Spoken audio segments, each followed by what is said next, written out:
available soon, hopefully, once I've worked out how to get it up online. I can see that Adam is recording this session for us as well, so that's great.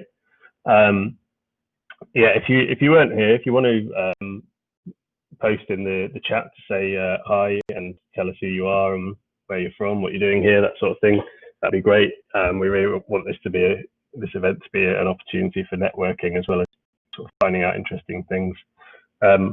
We've got quite a packed session this afternoon, so I won't waffle on too long. What I am going to do is, just for those who weren't there, I'll just quickly go over some of the sort of things I talked about this morning. So, where are we? Right, I should go back and find that one. Here we go. So this was our map of people that are joining us this week, which is fantastic. Yeah, so here we go. Bad joke about fire alarms. Agenda. So yeah, this morning we had a session on environment and health. We had a fantastic opening address from Tony Ryan, which I would definitely recommend going and watching if you didn't see it. And this afternoon session, you'll hopefully hear for a session on co-curricular and extra-curricular making. So we have 4 talks. So we've got Simon and Rachel from Sheffield, who are going to talk to us about sort of curricular versus co-curricular. Alison Buxton is going to talk to us about the Maker Futures project. Richard Waterstone is going to talk to us about IoT and the link with making. And then we've got our first keynote from Taylor Dixon, who's from iFixit. Is going to talk about creating a repair culture and making engaging online content. Just in terms of, so all the talks will be recorded and should be available online, as I say, when I can work out how to do it. There'll also be some other pre-recorded content that I'll put up, which we haven't had time to into the schedule, but that'll be worth looking at. In terms of Blackboard etiquette, yeah, please do use the chat. If you can keep your mic muted during the talks, that would obviously just help reduce the amount of background noise that there is and that kind of thing. We can do a mute all as moderators, but just particularly if you have a question, there's a little raise hand button that you can click, and then if it's a good time and the presenter sort of gives you a nod, then you'll have to unmute yourself to talk, but then it's just good to remember to mute yourself again afterwards, just to get rid of that background noise, and so that you don't accidentally forget that you're on a live mic. And yeah, if you can share about UNIMAKER, we're using the hashtag UNIMAKER20. So if you're on Twitter, it'd be great to share about that with others and hopefully get some of them along to the sessions tomorrow. And you can follow me, iForger Pete. You can follow the Chef UniEng tag, and both of those will be tweeting about it. So yeah, please do join in the conversation. Okay, that's probably enough to be going on with. So I'm going to hand over to Simon and Rachel, hopefully. Let's see if I can start. Over to you, Simon. Hopefully you can see me and hear me. Is that just me? Can everyone else? Maybe it's just me. You're not on mute. Can you hear me and see me? I can hear you, Pete. I can hear you. Cool. Right. Okay, that's just me. Carry on then. Share content. Right. That one. Share. Hopefully you can now see my screen and title with co-curricular. Ah, here we go. That's what I can now see it as well. Unfortunately, for reasons I'll come on to in a minute, Rachel isn't here. So it's just me talking, but she provided me with some quite detailed comments that I will look at in relation to this. But what I want to look at is co-curricular activities against curricular learning, which is something that's quite close to my heart, as you'll see. and something that I'm trying to work with students to understand. But first of all, what do I mean by a co-curricular activity?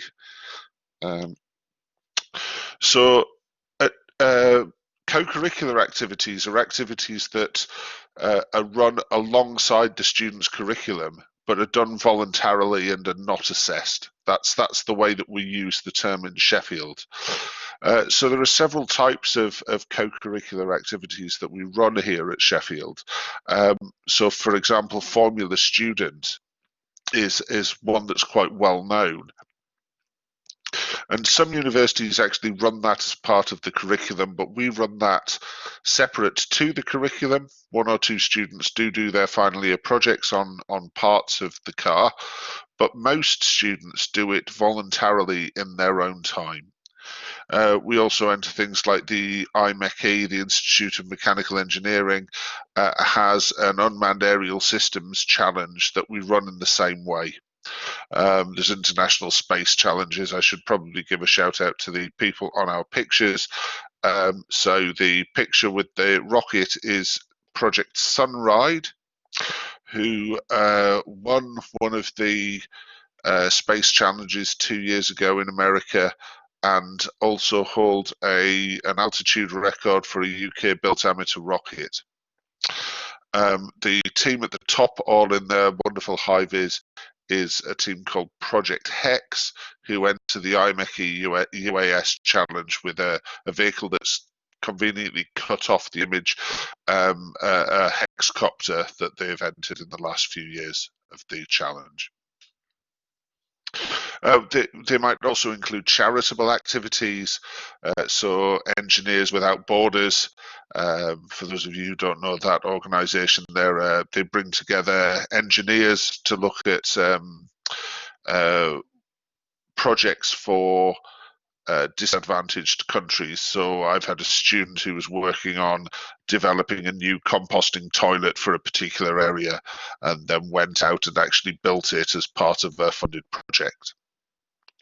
Or activities done principally for fun. Project Phoenix is what I'll talk mainly about today, and personal iForge projects, so students building electric guitars and so forth, but that are related in some way to their course. So that's what I mean by a co-curricular activity. I hope I don't have to define a curricular activity.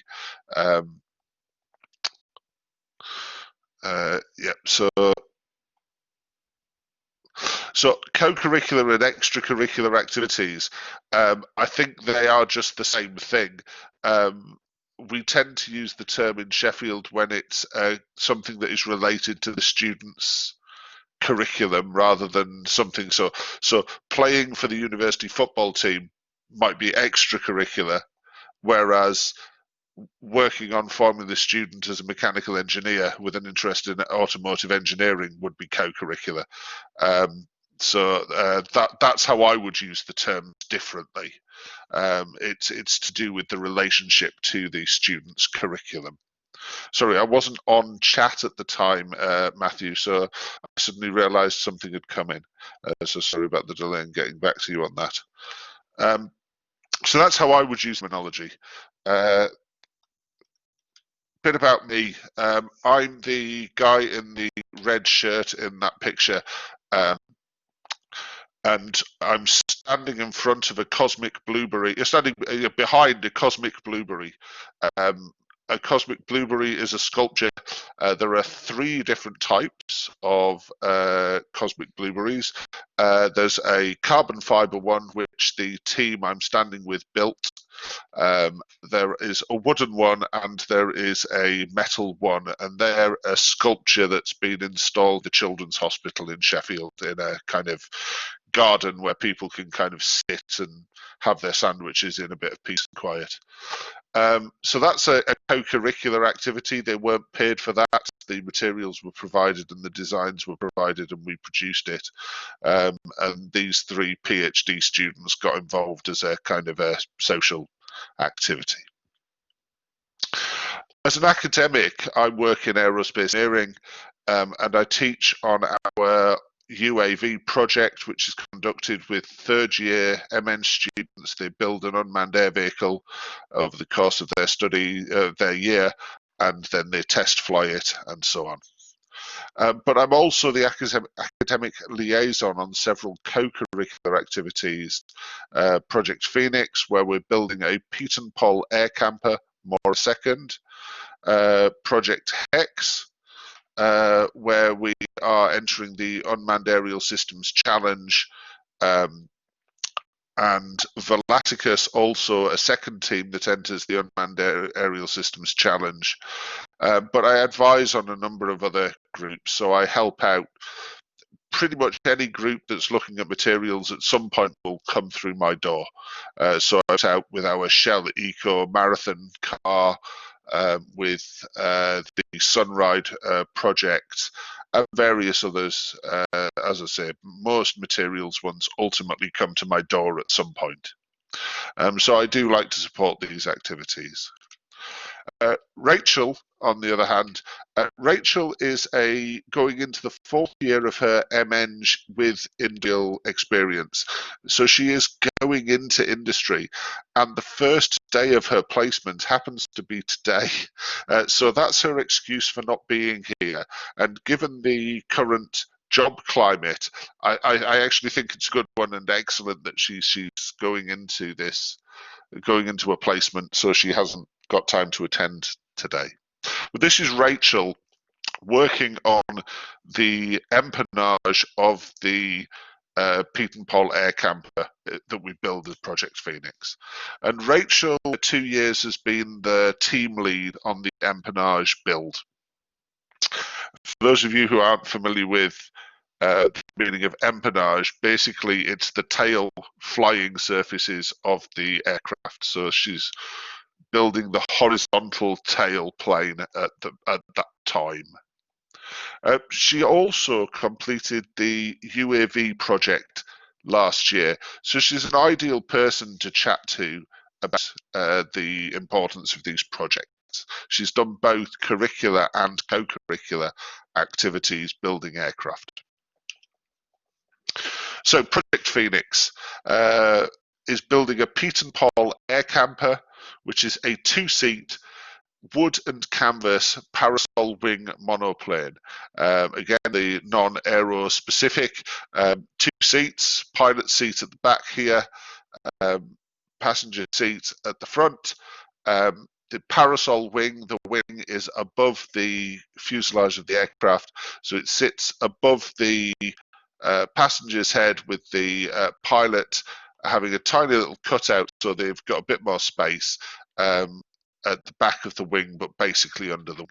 And it's a 1920s design, plans built, which is a good point. It's something the students really have to try and understand.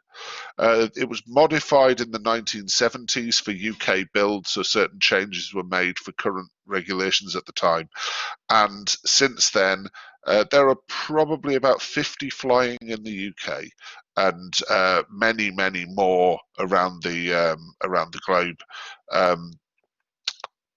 There's a lot of these have been built over the period, so it's a good aircraft to actually kind of get into building. There's a lot of information available, and at some point we hope that it will fly.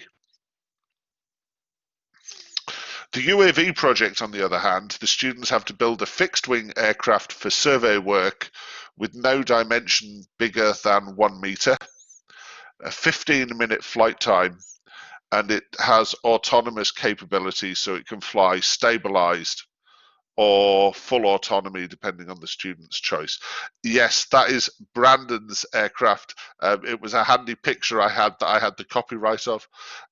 So it wasn't actually sponsored by McDonald's. They just put that on because it looked cool. They made their aircraft yellow and red and then added sponsorship.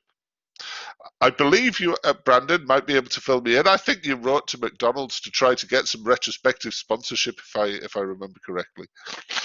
And the intention is that it would have the ability for first-person view camera. I think the camera is just down here, and also aerial photography.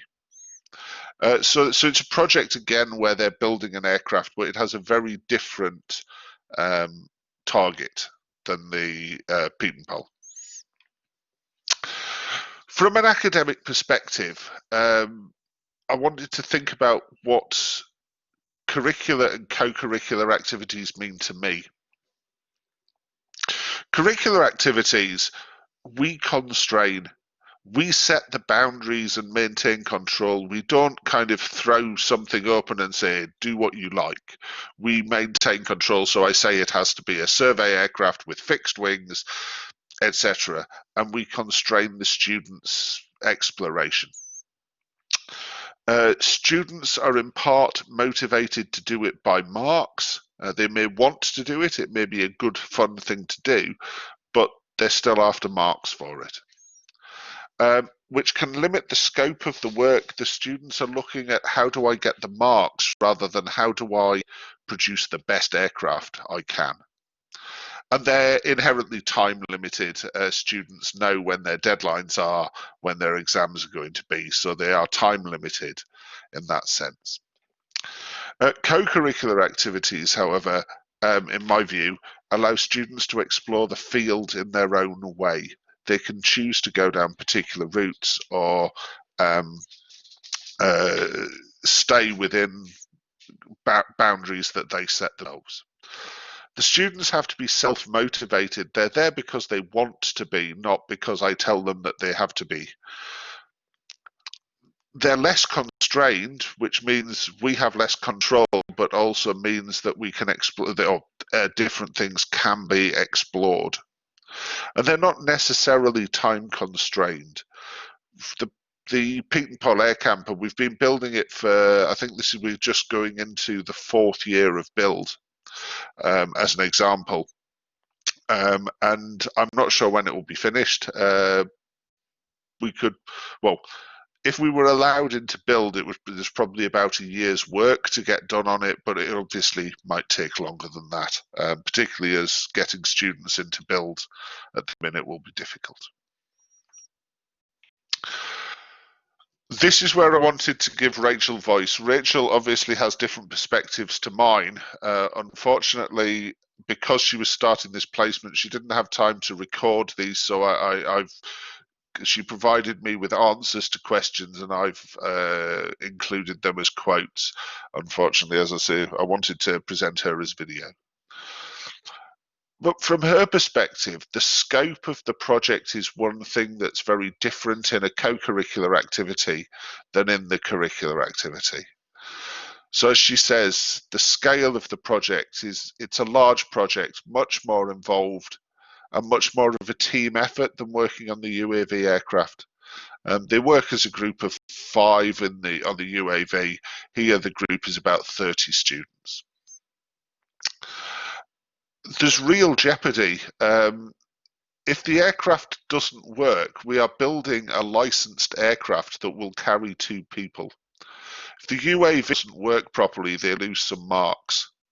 So there's a very different perspective when she's building the UAV relative to building the co-curricular aircraft. There's real jeopardy involved. And that's true with things like Formula Student as well. It's a real vehicle that's got to do something. It's not something that I've constrained in some way. And also there's practical experience. This means that it's not necessarily over one academic year. Rachel's involvement will probably not see the completion of the aircraft. So she's looking at a project where there's time to redo things. It's not a rush to get the marks. It's a time to look and go, actually, I didn't do that well enough. We need to redo that. We need to get this up to scratch. So there's an attention to detail that can be lost as one rushes to finish a time-constrained project. We talked about opportunities. So multidisciplinarity is increasingly important in any engineering application. And this gave Rachel an opportunity to work with different people in many different departments. and also staff. And we have an external advisor. We have an inspector.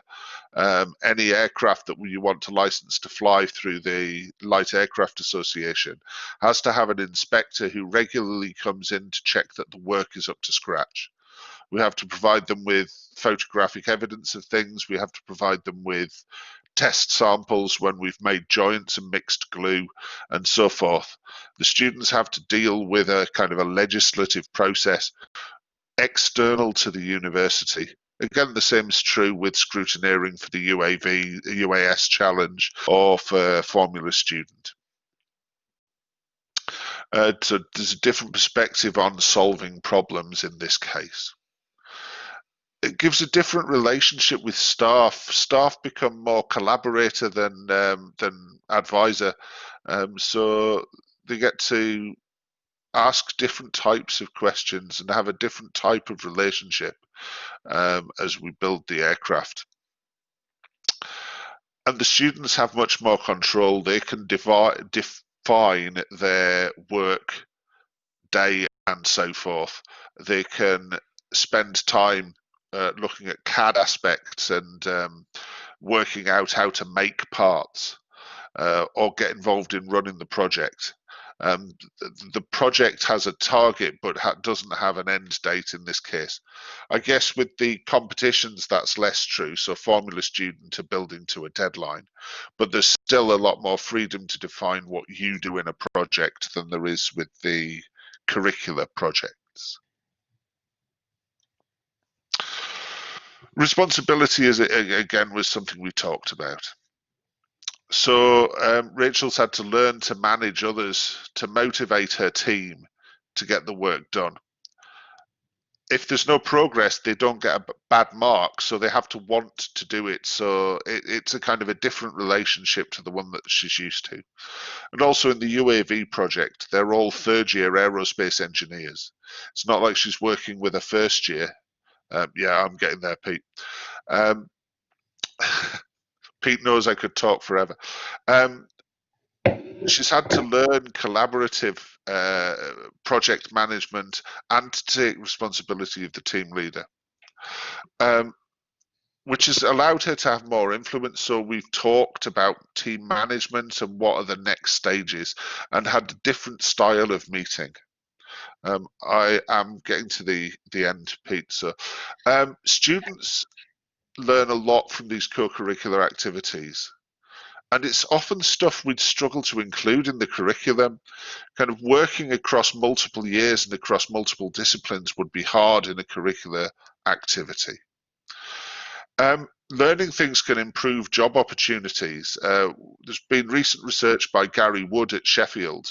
There's a link to his Twitter article at the bottom, looking at co-curricular activities and how students rate them. And they considered in his quite small study that they were 10 times more valuable at getting them jobs than their curricular activities. Gives them things to discuss at interview, an example of when they've worked as a team and so forth. Students these days seem to think that the degree is a baseline. Everybody has one. What sets me apart? And it's the co-curricular aspects that seem to do that. The disadvantages are it takes a lot of academic and technical staff time and student time. The projects can be quite lumpy. Students suddenly don't want to be doing them in the run up to exams, or perhaps they give too much time and don't do as well as they hoped in their exams.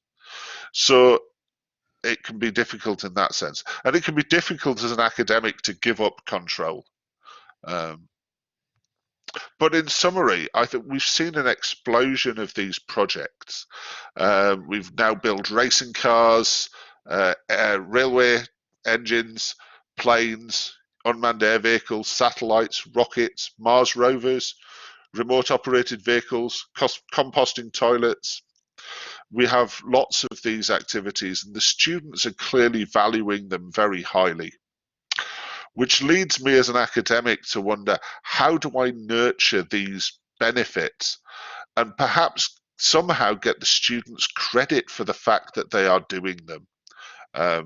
And that's really where I wanted to end.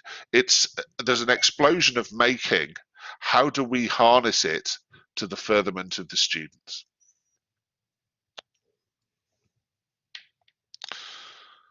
Hopefully that was on time, Pete.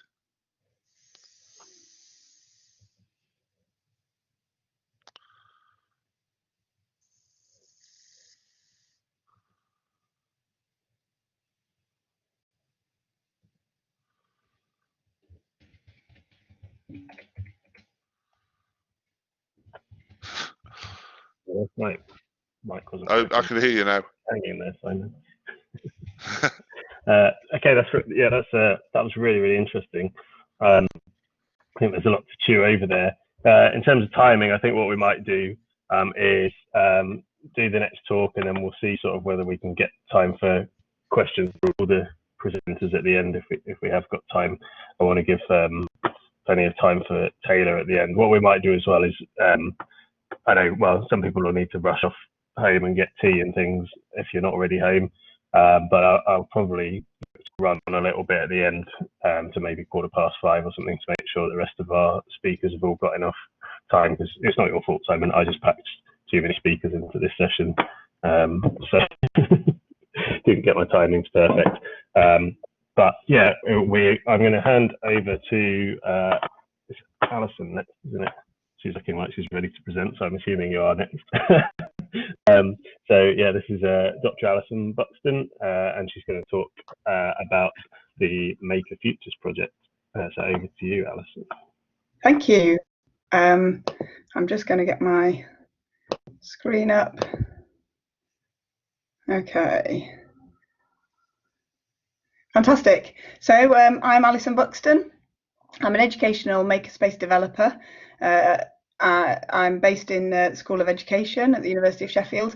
And so this project, Maker Futures, is a very new project, and really, I suppose, wanted to look at not just the makerspaces in the university for students and for staff to use, but what do we do as a university in terms of looking at makerspaces for engagement and outreach in schools, and also kind of within community settings. So that's very much what Maker Futures is about. If I can move on, my computer's going a bit slow. Here we go. Okay, so just to give you a little bit of background of where I'm coming from in this, I've been involved in engineering outreach for quite a lot of years, coming up to kind of nearly 20 years within kind of construction engineering outreach, and particularly looking at where, how to engage underrepresented groups within engineering. And typically, years ago, and I know it still happens, this kind of consisted of a day to normally year 9 or year 10 girls saying, by the way, have you considered engineering as a kind of career path and an option? And I could see it was always seemed kind of too little too late, but it was very much where the funders have been for a long time in terms of this, and we think about young people making those decisions to come on to higher education around this time, and so I think there was a very natural place to start. But some of these facts and figures on the right hand side of this, they come from Engineering UK produce a report every year called the State of Engineering, which is a fantastic kind of snapshot of some of the facts and figures involved in engineering, and they do a section on people coming into engineering and young people and their views on engineering. And over the years we've had a brilliant timeline of their research, and what we've just found is it's just not making enough difference, this kind of outreach, and I've been able to see this for a long time and was very, very keen to do something aimed at younger people. So a couple of these facts: design and technology and GCSE entries decreased by over 20% from 2018 to 2019, and this is part of a really long-term decline. And then this other one, nearly 50% of 11 to 19-year-olds said they know very little or almost nothing about what engineers do. And if that's almost 50% you know, within secondary school, it's even less as we go down. So I was really keen to do something kind of capture young people much younger. And so this has been happening. We've seen primary schools and schools in general, you know, adopt a kind of STEM approach over the years. I generally, when I go into schools, they've heard of STEM, and they might have a STEM day, or that, you know, they're familiar with the term. I did get asked by a head teacher last year, you know, what does STEM mean, which is a little bit worrying. And we've seen a kind of a progression from STEM in some cases into STEAM. Not so much in the UK, but around the world, this has been adopted much more, where the arts and creativity are being amalgamated in there with the STEM subjects, which I think is really important in terms of kind of the engineering and making. And but so I've now been going into primary schools and doing stuff at a much younger age for the last 8 or 9 years. But what I was seeing there was that actually, when you start with children very young, they're full of lots of creative confidence, and they're model making, and they're tinkering, and they're playing, and lots of things like that, and in this kind of STEM world. But then there was a huge drop off in kind of creative confidence and skills the higher up you go in primary school. And so what I was noticing this more and more, that suddenly if I was doing an activity with perhaps the year fives, I was seeing this kind of queue of children saying, you know, Miss, is this right? Is this the right answer? Or, you know, is this where this Lego brick needs to go? Is that where I should put it? And this complete lack of confidence suddenly in what they were making and their creative projects. And that really surprised me. And the other thing I started to notice more and more over the last, you know, 9 or 10 years is that children are losing some of the basic skills. So I can now go into a year 5 class and I've got children that can't use scissors and can't fold paper. So really quite basic skills. And so I was very aware that, yes, we need to be doing some things in primary school, but then also needs to be a bit of a shift, not just about kind of doing STEM subjects, but it needs to go beyond that. And so I suppose morphing into you know, seeing this from the maker lens, through the maker education lens, what does that look like? And to me, this was about nurturing the creative confidence that we see in very young children, and not just about developing the skills and learning how to use materials and tools and having those opportunities, but it's about nurturing the mindsets that go with it. So we think about the engineering habits of mind, and we've just kind of worked on those and developed them, and what would they look like for schools to use and for children, and what are those kind of key qualities that actually we want children to have, so they do have the confidence in their own projects and in their own making, and they've got this you know, what are those core characteristics that actually we want to develop alongside using materials and tools and those kind of other skills. So for example, things like risk taking, you know, to be able to create and use a kind of iterative approach to creating, to be able to share ideas and skills and to collaborate on things, you know, to ask questions openly without fear of getting things wrong, to be able to try things and learn new skills, to be able to find problems as well as solving problems, and to be flexible in their thinking, and to look at how they can mix skills and materials and different technologies together. Quite often what we find in schools is that things are taught in silos. So they might do, you know, circuits, and they might do some work with, you know, fabrics and things, but they'd never think of kind of combining those two things together. So where can we mix things up? And not just things, but also makers. So if you've got children in a classroom with different skills, how can you put them together to come up with, you know, more complex makes and ideas?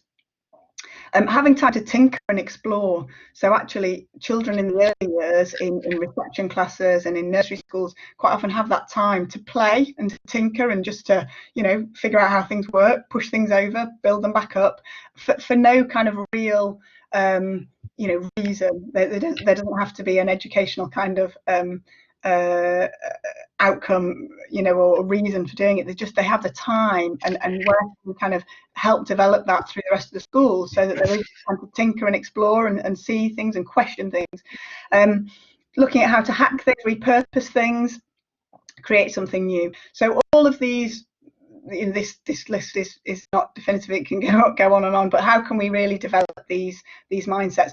And it's not about kind of teaching how to do things. I think if we get in young enough, children quite often have a lot of these qualities already, and it's about nurturing them. So how can we have that nurturing environment that's you know, that helps? So Maker Futures is all about that.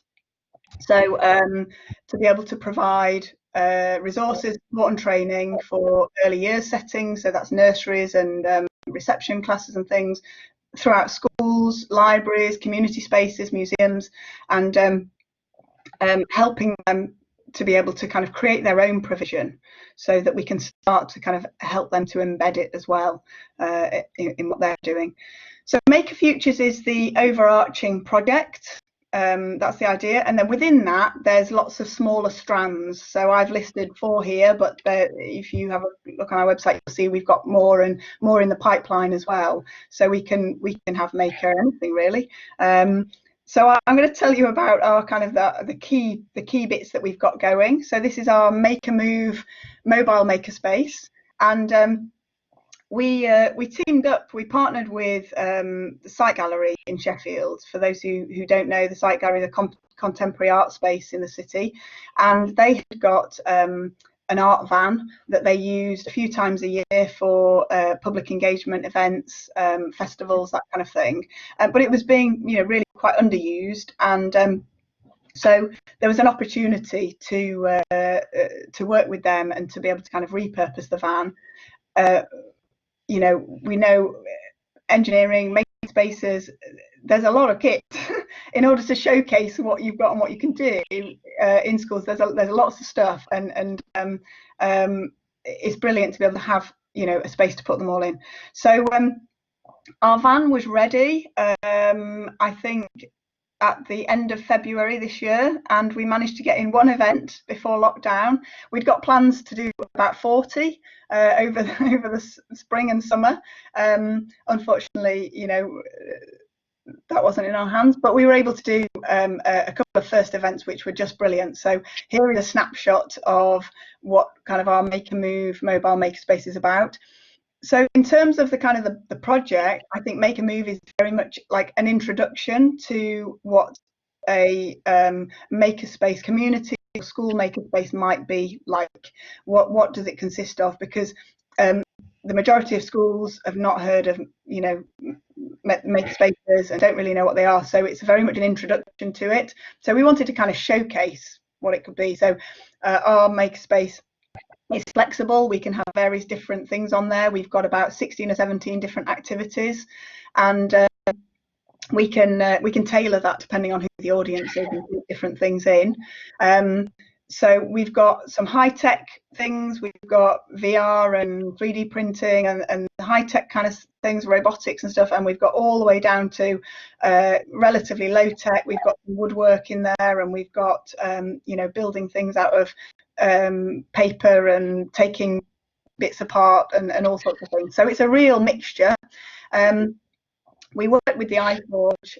Ryan in the iForge has been brilliant at helping to kind of bring together my vision for some kind of portable unit. So here, these tables are they're trolleys that basically, I'd got this idea that we needed to be able to get lots of kit on the van and wheel them off, but when we go into a school or into a museum, it was really important that we were able to create our own space and our own worktops and things like that, workstations. So these flaps fold down, the legs come off, these fold down, and we can pop these up and basically pop up our space anywhere. So we could be outside, you know, in a big event in a field or in a school playground, or we could be in a hall or a museum. So it just makes it really flexible.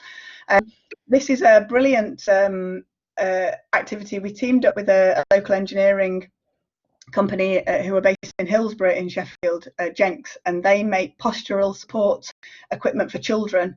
And they've got a lovely small manufacturing facility in Sheffield, and it always struck me that it was very much like a makerspace in itself, and they were very keen to help and get involved. And I got a vision for a kind of bike fixing station, and I wasn't quite sure how this was what it was going to look like, and so I was able to work with the engineers there in coming up with some ideas. And so we developed a build your own bike station, whereby they manufactured these wooden modular units, so children can make their own balance bike by putting together a frame and some handlebars and wheels, but of course they can be different sizes and different themes and colours and stuff, and they can mix and match them, but they've got to figure out how they go together, and there's lots of tinkering and there aren't any instructions. And it's great fun, and then they can ride them up and down, so they're much bigger than the standard balance bike, which are aimed at 2- and 3-year-olds. These are much bigger and they're absolutely brilliant. So that kind of thing. We've got lots of robotics in there, a vertical Lego wall, and we can mix and match things, like I said, depending on where we go. So this has been a fantastic kind of introduction to schools. We're hoping when we can get back into schools to be able to do a lot more of this. So once we've visited the school, it's really important that it's not just this one-off visit. That's really, really important, that we're able to support schools in developing their own makerspaces and to help them to start to implement some of these maker mindsets and some of these areas of making, and start their own makerspace. And when I say makerspace, I don't necessarily mean a physical space. They don't have to have a spare room in a spare classroom that's not used and anything like that. It can be a box that they bring out of a cupboard and spring up at lunchtime. It could be kind of within school, within class time. It could be as an extracurricular activity done at lunchtimes or after school. It can be really, really flexible. So we leave every school with a maker kit, and this is a box that's designed to fit in school. It's a kind of a school-friendly tray full of bits of kit and equipment, and also some kind of getting started activities. So they got 6 activities in there just to kind of get them started. So that's a way for them to really kind of to make a start on that. So how young should you begin making? Well, really young. Starting early, I think, is the key. The Maker Futures project has kind of come out of a big European funded project called Makey, which is about making in the early years, which was led by Professor Jackie Marsh, and it ran up until 2019, and it was an absolutely brilliant project involving 8 different countries, and it was a really, really big project.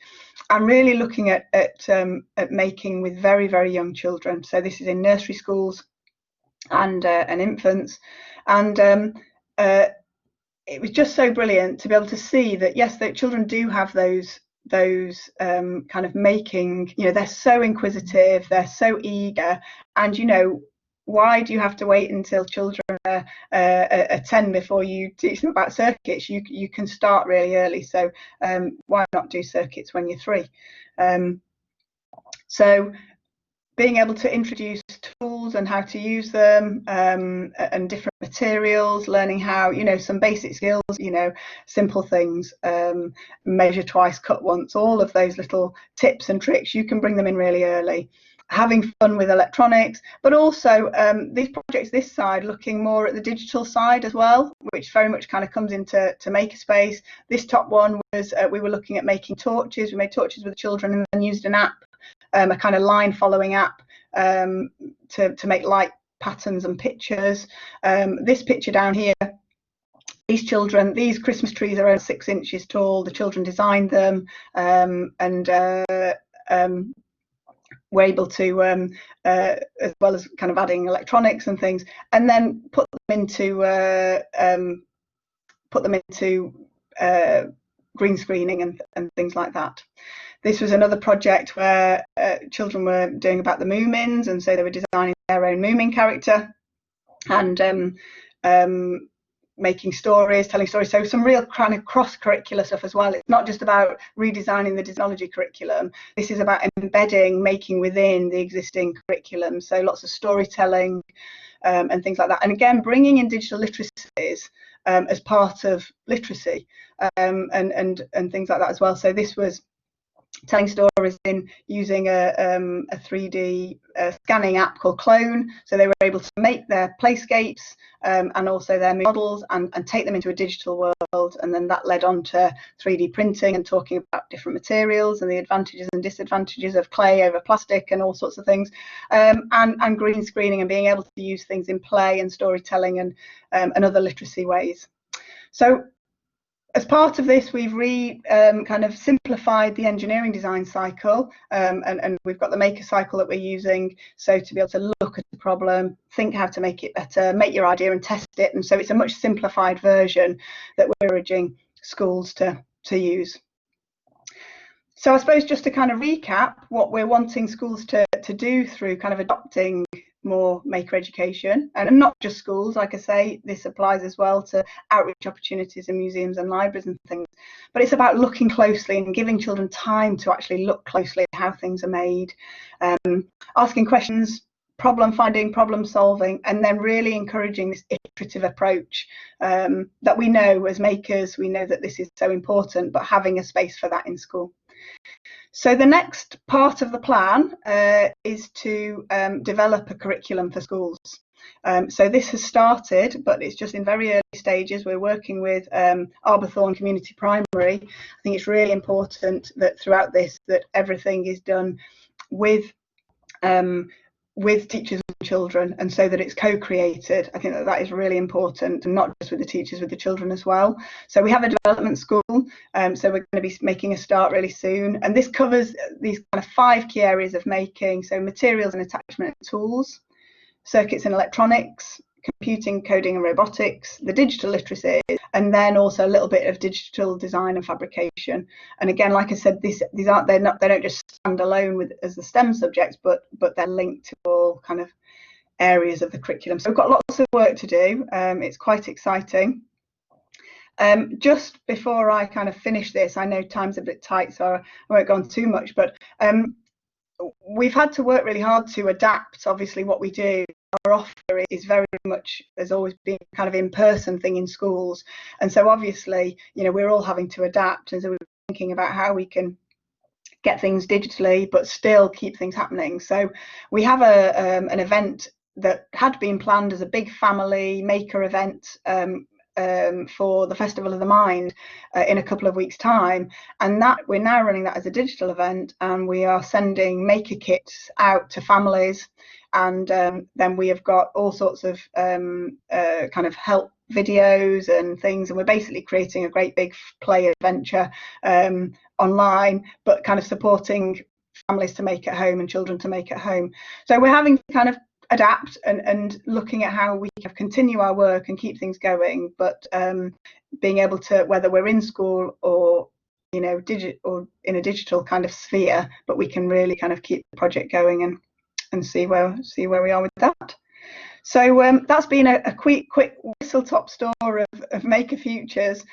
Do get in touch if you want to know more, and go and have a little look at the website. It's quite new.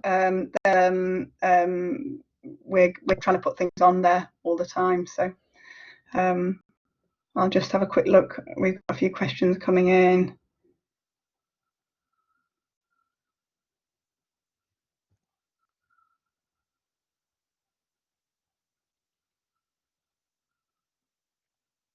Okay, so I'd be really interested, Simon, to perhaps talk a little bit further about that. That's about a project in Low Edges, yeah, I think actually looking at children quite often with various different learning needs. What I've noticed when I've done lots of making in the past, and lots of, especially the kind of maker way of learning, kind of STEM subjects and things, I found that there's lots of children, the teachers have always been very surprised that the children that they quite often really struggle to get engaged in traditional learning styles completely are absorbed in this waking, and that's I think that's a really interesting something that we could explore down the line, you know, as we go along. I'm very interested in the dyslexic brain and how that works and how that relates to making and engineering and that 3D thought and being able to think things through. So I think that there's yeah, lots of definitely further areas to look at as we go through. Fantastic. Thank you. Thanks, Alison. And if you want to ask Alison any more questions, hopefully we might get a little bit more time towards the end. If not, just use the chat. Pete, I don't know about everybody else, but you're really quiet. Oh, really? Yeah, very quiet. Yeah, you are quite quiet. Okay, give me a sec.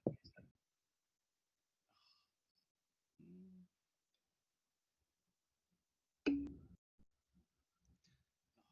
think I'm running out of battery. It's still really bad.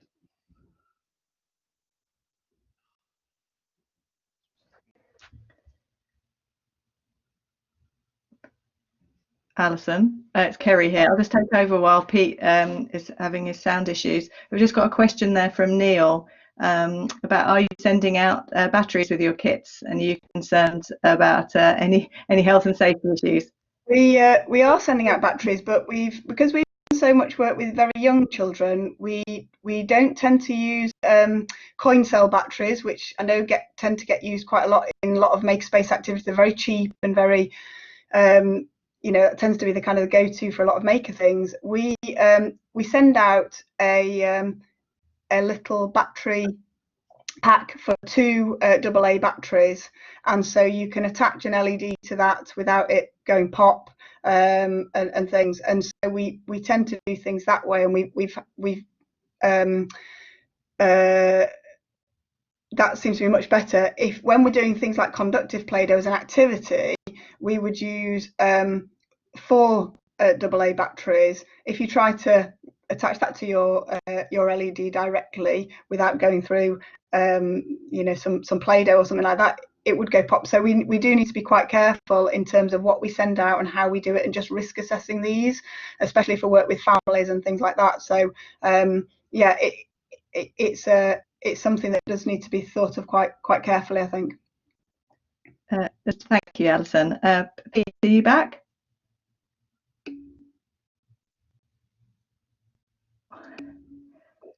I don't really hear. Alison, you did mention about there was you mentioned about dyslexia.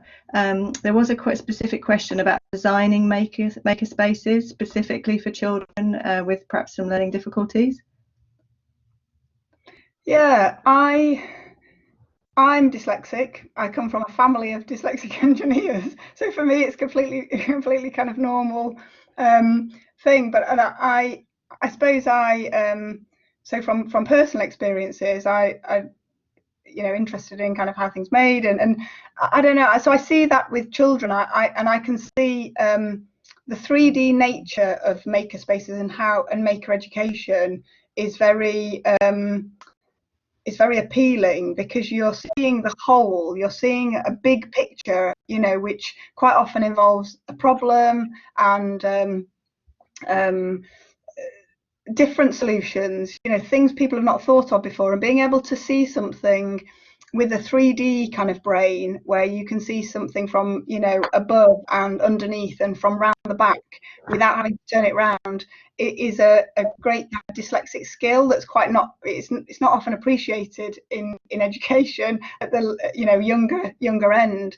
And what I found, lots of primary education is very 2D, you know, everything is you know, written, or I don't know, everything's very linear, and it was a big kind of revelation to, I think, for a lot of children, that they feel comfortable in that world. And I think that one of the things I think is really important about maker education, that lens of doing things through that, is that we're telling teachers to stop teaching, really, and to start facilitating. It's not so much about the teacher being the expert, because actually in primary education they're quite often not, and they don't have the confidence, which is why lots of design technology is not taught particularly well, or computing, because there's not a whole lot of expert knowledge around that. I mean, you do get some schools where there's lots of experts, but quite often there isn't a confidence in it. But if you can tell, ask teachers to take a step back and just to facilitate making happening, what you find then is that the children step forward and they lead it and they become experts, and that's very, very empowering. And then you suddenly get children who realize, gosh, I can do this, no one else can. But they're the ones who have perhaps not thought of themselves as being great at reading or writing or whatever, but they can see this and they can see something that other children can't see, and so they become the expert and they become celebrated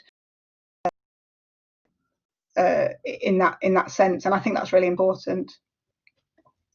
Thank you very much, Alison. I've had a note from Pete that due to timescales we better move on, but really appreciate your talk. I've done a lovely tweet about it, about it, because I thought it was fantastic. Thank you very much. No problem.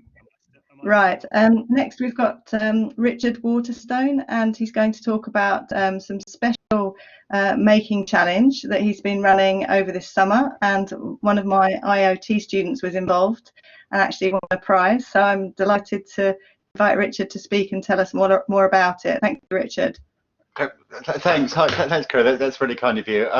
Yeah, so my name is Richard Waterstone. I work with Sheffield Robotics and an organisation we've recently set up called SERAS, which stands for Skills and Education for Robotics and Autonomous Systems, where we're basically looking at ways to address the UK's dire skills gap in working with technology, and in kind of helping to prepare the UK workforce for the workplace of 2030, with the kind of the rush of and the kind of confluence of disruptive technologies, IoT, AI, robotics, big data and everything that are transforming work and society at the moment, and obviously will do even more over the next decade. And to try and kind of help with this, basically we've set up a UK-wide task force, and we'll be publishing a white paper later this year for actual publication in UK Robotics Week next June, that we really hope will have a real impact in ideas about what we can do to really start addressing the skills gap and help the UK thrive in the fourth industrial revolution. Kind of involved in all this, the IoT Pitch-In project really kindly funded an initiative to see if we could kind of find ways of engaging tech-shy and tech-phobic people in IoT. And we're kind of really interested in bringing a bit more inclusion and diversity into the tech workforce, into the STEM workforce. And we just kind of really wanted to explore ways that we might better do this. The project was kind of especially interested in the, if I can just find my slide, in the kind of people that we kind of started calling kind of not for me's a bit. The many people in the UK who feel that technology, IoT, robotics, big data just isn't for them, and that there's a kind of a mythical other people on the other side of the mountain who are naturally much kind of more skilled in technology and much more tech savvy than they are, and are much more kind of able to to really participate in the great opportunities that the fourth industrial revolution kind of offers everyone. And we really found that there's this kind of really big group of people from a lot of research we've done all over the UK, really, thinking these are entirely reachable people, but they just at the moment have no kind of formal routes into further education and into further engagement with technology, let alone kind of working with it in the future. As we know, that it's not it's not just kind of armies of coders that we're going to need in the future in the workplace of 2030. But people who are kind of just really comfortable working with the machines of the future, And if such communities and the UK in a whole are really kind of going to thrive, it will be about developing a kind of general understanding and facility with technology, and a kind of a happiness really, and a confidence to work alongside technology is really kind of what we're looking at. The slide here basically comes from a kind of a very large survey of employers, and and it's what as you know, there's kind of endless papers, academic papers written on it lately. Basically just that it isn't kind of coding and software development per se that are the skills that kind of most people are going to need in the workforce of the future and over the next 10 years, but the skills that employers are really saying that that they're looking for and they're having real trouble finding, really creative problem solving, collaboration and teamwork, digital literacy obviously underpinning it all, and kind of verbal communication, critical thinking, that these are the skills that people are really going to need. As everyone here today is obviously more than aware, more so than me, I'm sure, that making is increasingly seems really the ideal way to help people develop these skills. I mean, obviously, especially kind of creative problem solving. And we, along with a lot of other people, obviously, have become very interested in seeing, how we might be to utilize the kind of the ethos and community of making, really, to help people in the UK more generally prepare for all these disruptive, this confluence of technologies. So we thought what we'd do is hold a kind of a making event where we could try and really, start looking at all these ideas. But obviously then lockdown came. We got the pitch in funding just at the end of Feb, I think it was, beginning of March. And that obviously completely changed everything, with kind of goats in the street of Llandudno, and really no way to hold these kind of these face-to-face interventions that Sheffield Robotics have been doing for several years now. We had to look at other ways of doing things, and so we decided that we'd do a kind of a remote online making intervention, basically, and we're really interested to see how this would work. We only had about just over a month, 6 weeks, to pull the whole thing together, and we just really wanted to kind of have a look at, really, is that if making isn't kind of real and physical, and you're not actually kind of making an artifact, and you haven't actually got your hands on an artifact that you're then sharing with an actual physical group around you, in that kind of make, learn, share type philosophy that obviously does work so well. We were just kind of wondering how we might do this, and if it could work, if the whole thing was remote and done at a distance, basically. So we were kind of just really interested to see, if this kind of remote event, might help demystify IoT, really, and inspire people, especially those kind of reachable people without kind of clear pathways, formal routes at the moment. If we might be able to kind of inspire people to then to kind of make their own pathways into further engagement with technology. We decided that a good theme for the event would be the environment, basically. So setting, kind of designing an environmental problem and a solution to try and give people kind of lots of ways in, lots of kind of entry points, really, into the subject matter.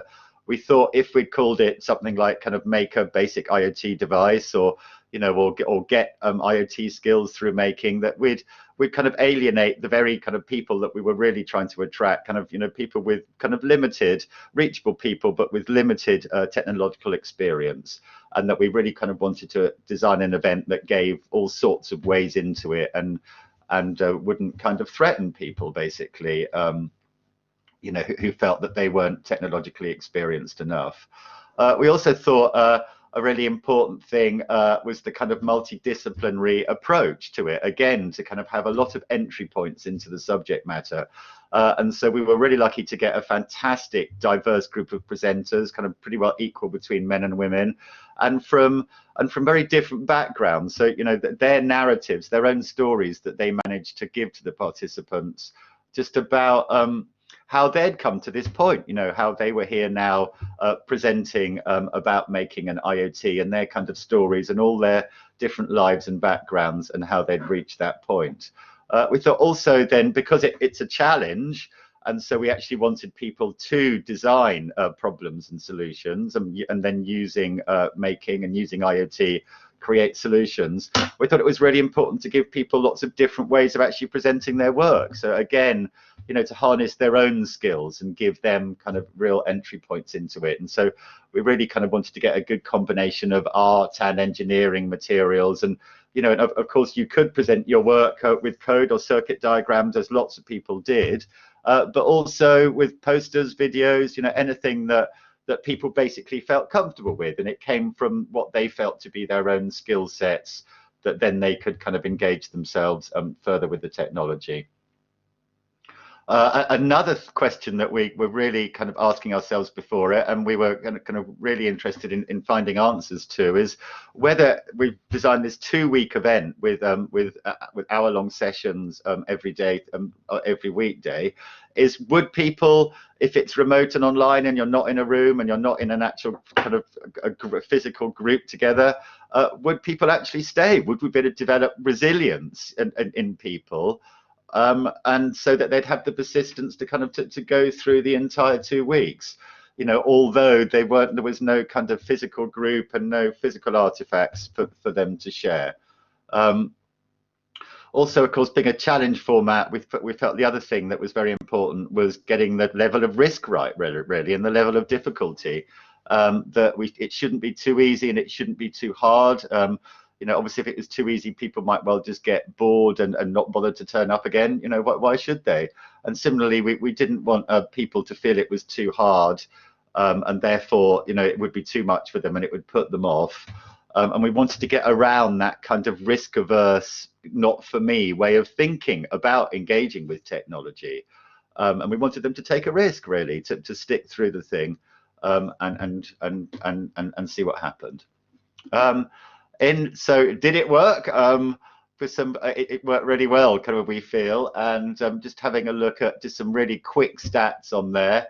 We're really thrilled to have got a kind of really basically a 50-50 gender split among the participants during the event, really pretty well all the way through, from people registering on Eventbrite to people who kind of turned up on day one and went then through the 2 weeks. If anything, we found that the kind of with people persisting through, if anything, it was kind of slightly at the end more women than men involved. And so we were really pleased to see that, and we felt that was kind of really encouraging for the kind of future of a kind of gender equality in STEM. Likewise, we managed to do quite well on ages, really. We had a couple of extraordinary 9-year-olds who produced some absolutely amazing work in there, and also some over 50s, and generally kind of with 24 as the kind of cut-off point, we found we had a pretty well a 50-50 split between kind of over and under 24s. Likewise, you know, we were really pleased that you know, we did seem to be able to kind of reach the kind of not for me type community, that people with limited experience who are reachable and want to get involved and want to engage with technology, but had no kind of formal routes out there to do it, maybe having not done well at school or you know, or not actually studying for a degree and didn't actually have a way in. So 50% basically of the participants had only limited knowledge of IoT, and 70% no previous making experience. So we felt that we were able to kind of pitch the event at a good way there. In terms of resilience, we were kind of really surprised and really pleased to find that 85% of the participants, so it was a similar kind of group number that we've got here this afternoon, and that 85%, so 40 out of 47 of the original participants actually persisted through the first week, which is brilliant. And so we still had 40 on the Friday, and then 75% actually went through the entire 2 weeks of it, with then 35% actually designing IoT problems and solutions for the challenge itself. So we felt that was that was great, really. We were really thrilled with that. And, you know, looking at why that might be, you know, where that success might have come from in people persisting through the 2 weeks, we thought perhaps getting the appropriate level of difficulty, we perhaps got that right, and we were very much coming is that, you know, where we started with kind of just about how to think about designing problems, how to think about solutions, you know, what making is, what IoT is, then it became progressively a lot more difficult as the event went through over the 2 weeks. Using then Arduino, we had some kind of two really good Arduino classes and Microbit as well, using emulators, and it got, you know, definitely more difficult. And I think people were really pleased, and people really felt that it really did kind of stretch them, really, and made them have to think, as some people said. So I think that, you know, that was a really key bit of developing resilience in the participants. Also, I think with the group dynamic there, the anonymity actually of it worked really well. So that, you know, we did it on Blackboard just like here, and found that, you know, although the actual technological content was getting harder and harder and harder, actually that was kind of almost offset by the kind of anonymity there, so that the kind of lack of risk compared to actually being in a classroom or actually being in a group of people that you could get on a platform like this, where basically using the chat function like here, there were whole kind of parallel conversations going on with the presentations, and a lot of the group were talking were helping each other and talking to each other about their ideas, about their problems, about how to kind of reach IoT making solutions to them. So again, that seemed to work really well. I mean, and as well with that little kind of raising hand icon here, I think in the same kind of way, to actually just click on the raising hand icon rather than actually be in a physical group and put your hand up and kind of open yourself to the judgment of others, seemed to, you know, seemed to really help, I think, and seemed to make people think that they could really get stuck in, and you know, their kind of relative lack of technical experience didn't really matter, and they wouldn't kind of be judged negatively from that. So, you know, although the challenge was hard and it became progressively more difficult, you know, I think definitely the kind of the lessons, social pressures of contributing anonymously, you know, generated the kind of risk balance that did engender significant resilience through the project. Looking at some other reasons, you know, why it did work so well. This is just a word cloud we made from some of the actions. People very kindly filled in some post-event questionnaires for us, and, you know, just then kind of just looking at the words that really came out and in the frequency that we used when we asked people, you know, what they thought, why we thought it worked. Informality obviously comes out strongly there, and I think definitely we were so lucky to have an amazing group of maker presenters, really, and their friendliness, their openness, the kind of informality, that the approachability, really, and how they, you know, they were all really keen to kind of tell their own stories about how they were there. I think that's something that really people responded well to. Similarly, inclusivity. I think, you know, it's this fact that if you had kind of limited or kind of relatively limited technological experience, it didn't matter. You know, we managed to kind of pull people through, and so that was fine. Thanks, Pete. Yeah, I'm coming there. And you know, and also the fact you could present your work in loads of different ways, basically, so that people again didn't feel threatened, and that kind of included everyone in there, and that kind of blend of creativity and fun, but with real technical rigor, we think really worked. Also, you know, the group was really important, and, you know, this idea of kind of participant observation really is not in the old kind of anthropological sense where you're kind of observing some other people and kind of participating in their social life, but more that you're literally kind of observing making and participating in it remotely. You know, it is something that we really feel kind of worked to engender this kind of group dynamic, really, that really helped pull people through.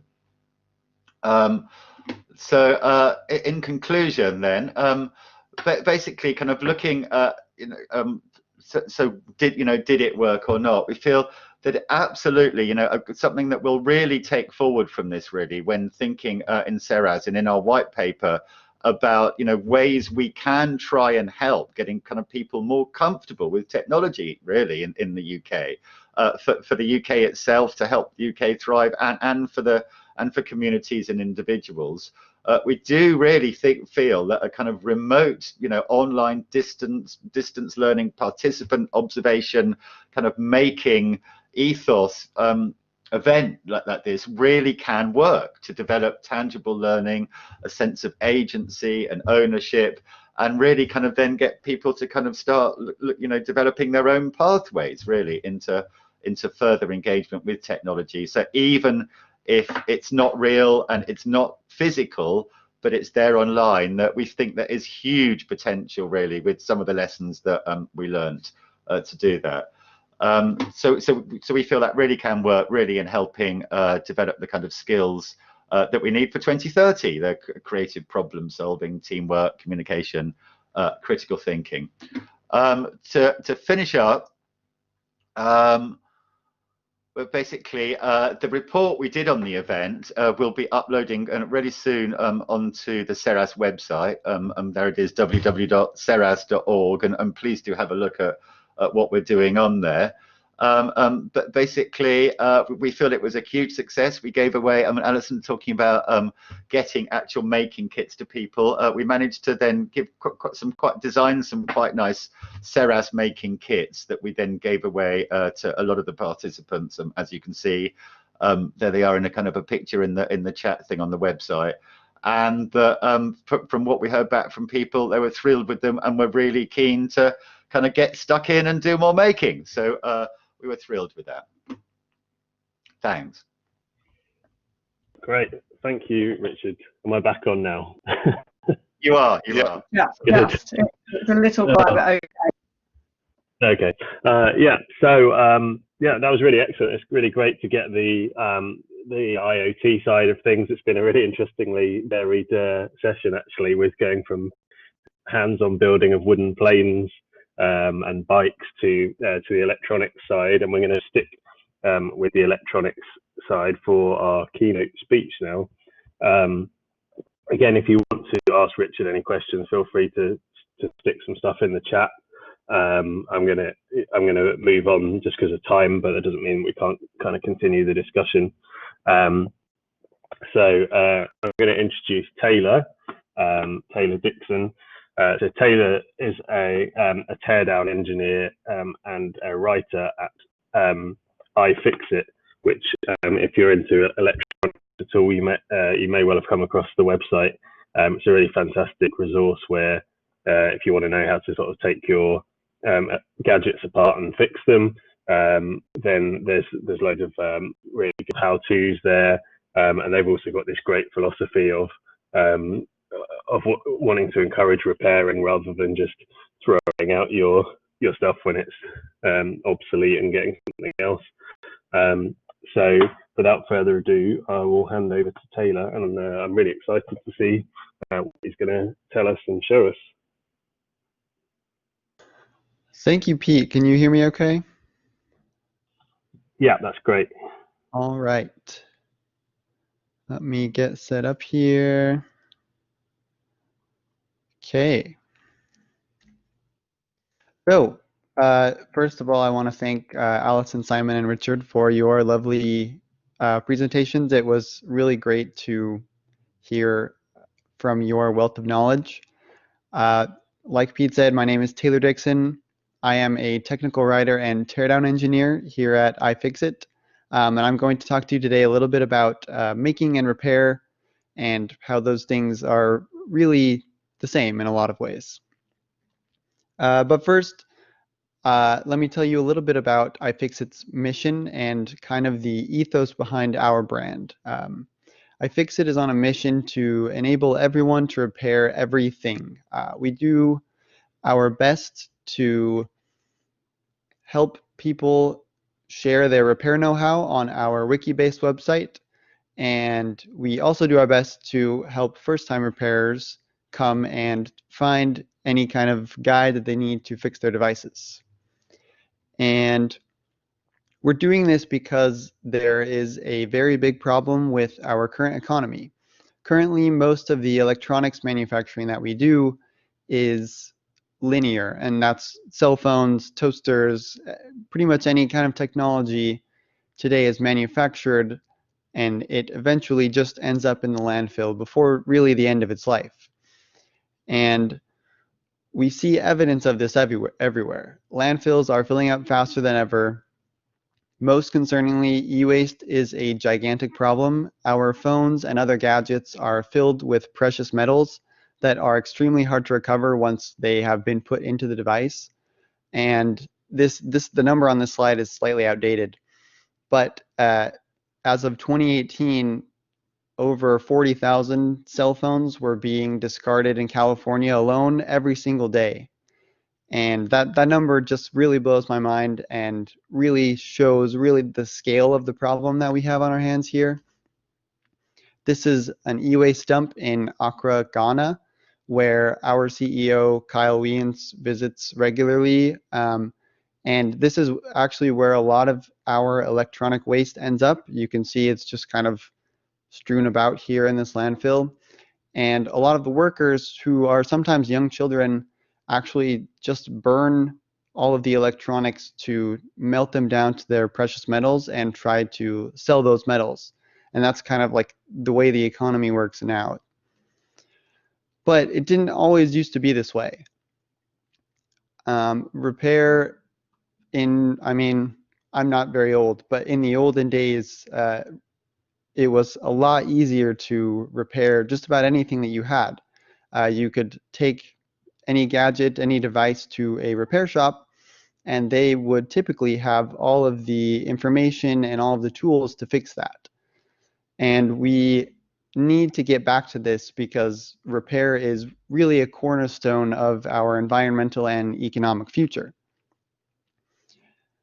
The ideal economy, as opposed to the linear one that I showed you earlier, is a circular economy. And this graphic isn't circular. I hope that you can bear with me. But you can see, instead of everything going straight through to disposal, there are avenues for devices to be reused and refurbished and recycled. And that's extremely critical for prolonging the lifespan of the device and helping fewer devices end up in the landfill. That said, there are quite a few barriers that stand between us and this ideal circular economy. A lot of manufacturers make, many design and engineering choices that directly affect an owner's ability to repair their device. And some of these choices are intentional, others are just byproducts of them trying to cram tons of technology into very small devices. But generally, the ones that prohibit repair are fairly innocent. There are some people who will claim that manufacturers do things on purpose, and there are some things that they do on purpose to hinder repair, but a lot of it's just unintentional. They don't have a lot of foresight when they're designing these devices, and that's what we really want to change. We want manufacturers to be thinking about these devices in 5 or 10 years and planning for the life of the device to be that long. So really quick, a couple examples of these barriers to repairing these devices. First off, we can see a pair of iPhones stacked up here. iPhones dating back to the iPhone 4 have used special pentalobe screws, and pentalobe screws are an invention of Apple.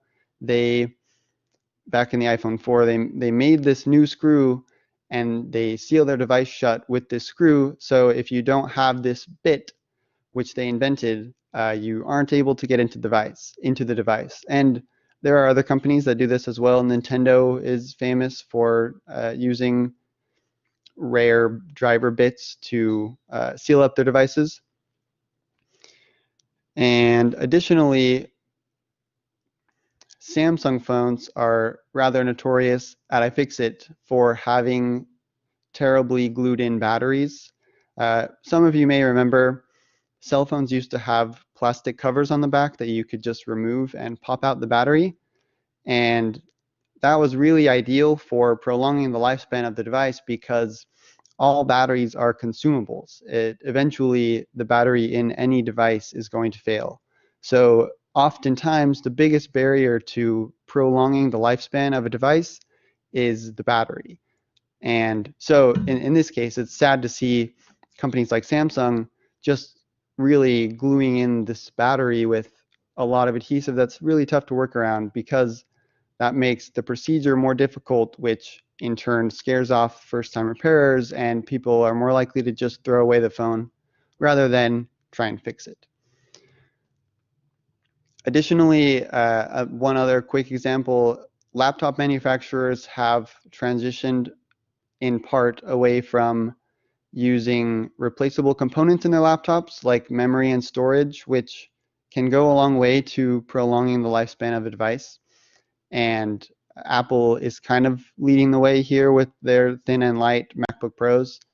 And really, unless you pay a ridiculous amount of money for the top spec device when you buy it, you are kind of handicapping the amount of time that you will be able to enjoy that device, or you or someone else.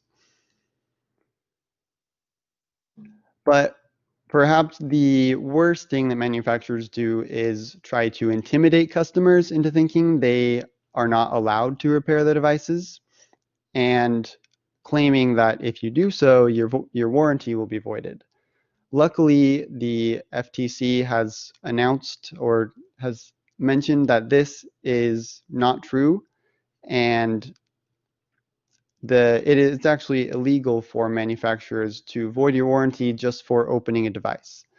And that's a very important thing to be aware of as somebody who does repair, but it doesn't stop manufacturers from putting the stickers in the devices trying to stop people from opening them. Oh, I need to be here. So one thing that we're trying to do to fix this bleak repair situation is get some legislature enacted. Ideally, we're hoping for a bill that would require manufacturers to supply repair parts and manuals to anybody and everybody. This is the heart of the right to repair movement. And for the sake of time, I'm not going to dive too deep into the politics of right to repair, but I encourage you all to visit repair.org and check out the details of the movement and see how you can get involved. Another thing that we here at iFixit do, and this is more my job, is we take apart the latest and greatest gadgets to find out how repairable they are. Here you can see a list of laptops, and they have scores assigned to them.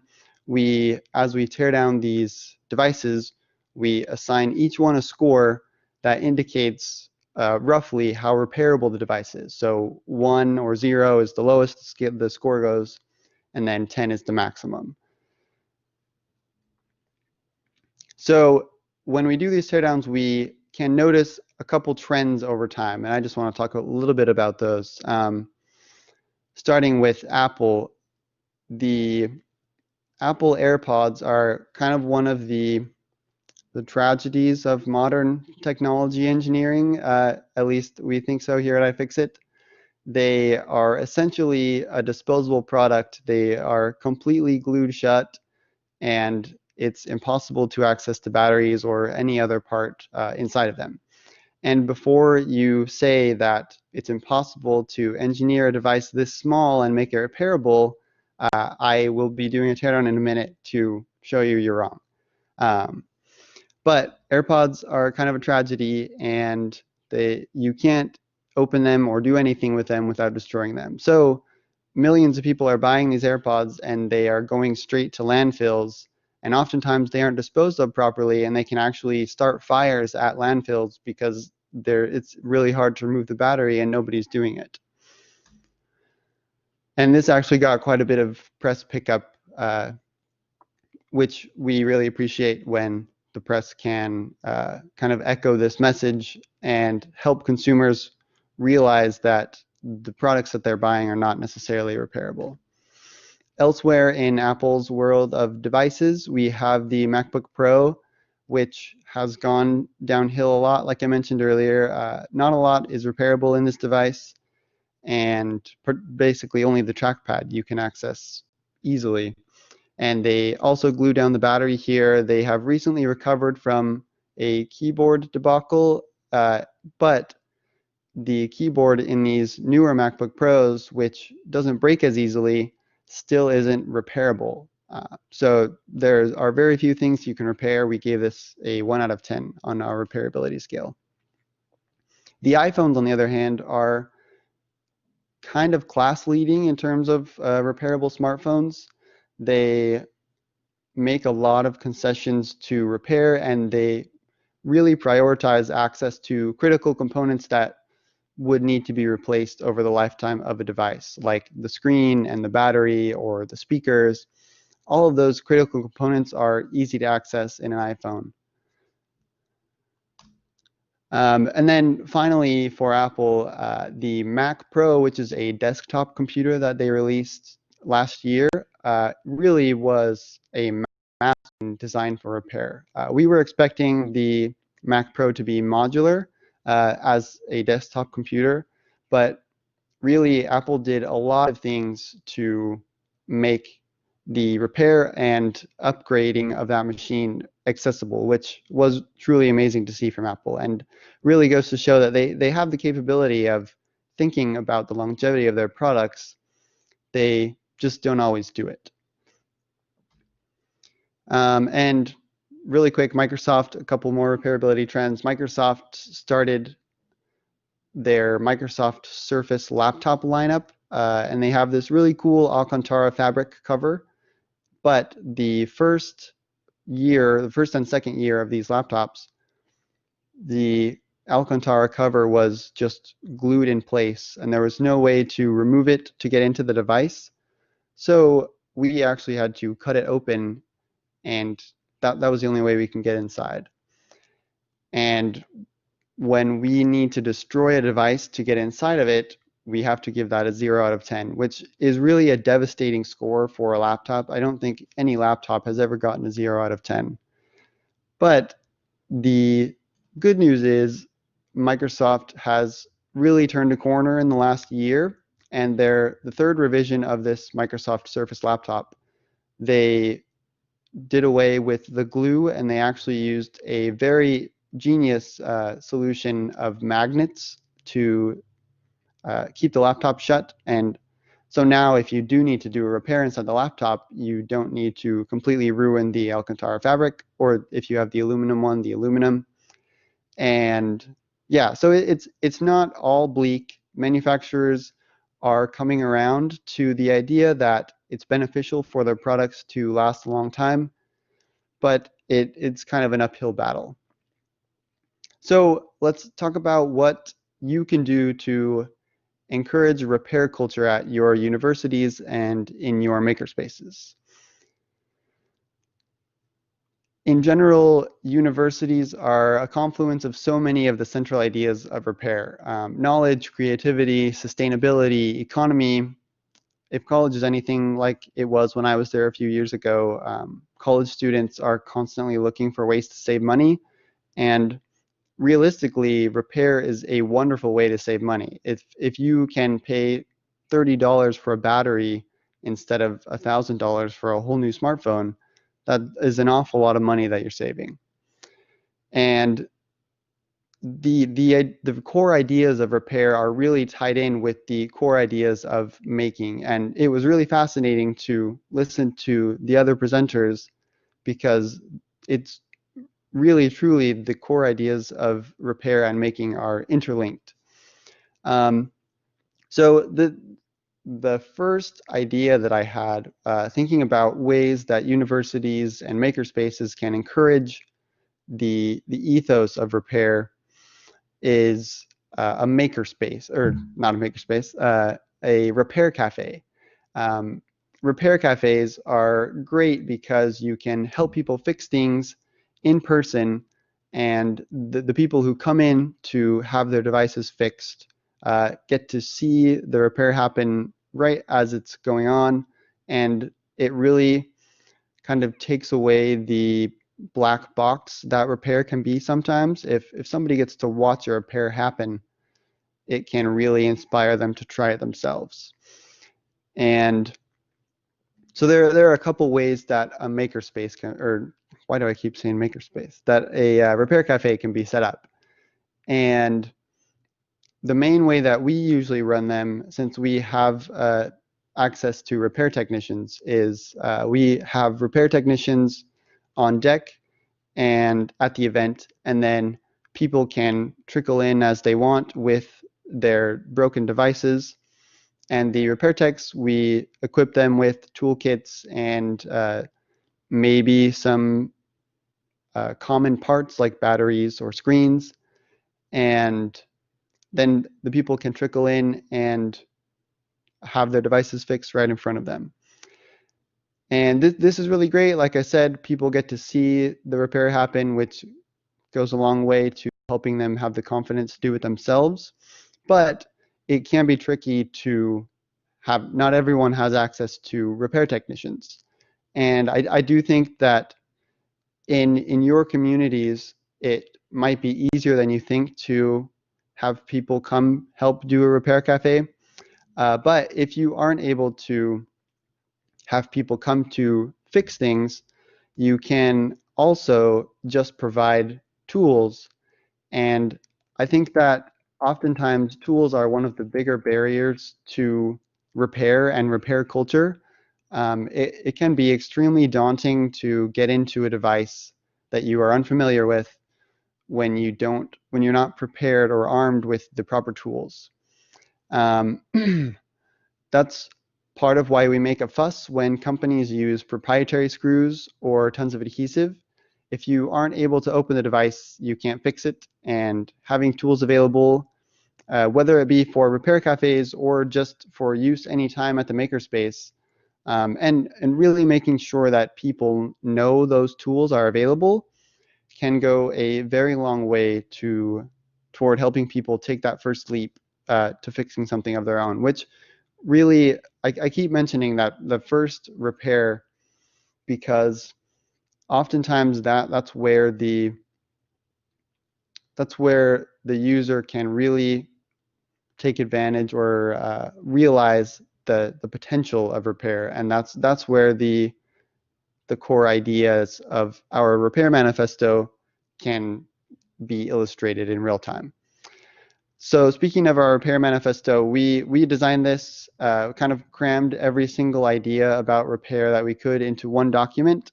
And this is another great way to facilitate repair, and the ethos around repair is to put up these repair manifestos. We provide the document for free. If you want to print it out, you can print out as many copies as you want.